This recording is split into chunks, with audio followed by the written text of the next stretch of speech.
আসসালামু আলাইকুম ভিউয়ার্স, আপনারা আশা করা ভালো আছেন? আলহামদুলিল্লাহ আমিও ভালো আছি। আর ভিডিও শুরু করার আগে আপনারা আমি একটা কথা কইতাম স্যার, ব্যাকগ্রাউন্ডে যে এক্সট্রা আওয়াজগুলার লাগে আমি দুঃখিত আছি। তো আমার পাখির ঘরটা অনেক ময়লা হয়ে গেছিলো, তাই পরিষ্কার করলাম। আর 3-4টা পাখি ফলো করছি, হঠাৎ করে অসুস্থ হয়ে গেছে। এগুলার মেডিসিন দিছি, ঠান্ডা লাগছে, তেমন একটা সমস্যা নাই, এগুলো ঠিক হয়ে যাব।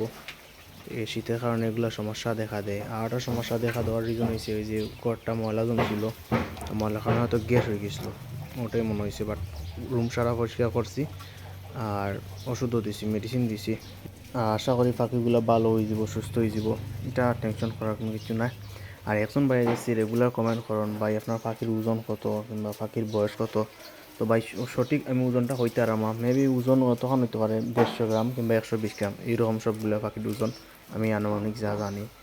বাট ভাই বয়স আমার সবগুলো পাখির সেম না, কারণ আমি এক এক সময় পাখি কালেক্ট করছি। প্রথম যে পাখিগুলো আনছিলাম এগুলোর বয়স আবার ভাই তোমার 5 মাসের উপরে আছে, 5 মাস এইরকম। আপনারা সকলে ভিডিও দেখুন কিন্তু লাইক করেন না, আপনারা সকলে লাইক করবা, সাবস্ক্রাইব করবা, তাইলে আশা করি আরও ভিডিও করার আগ্রহ বাড়বো।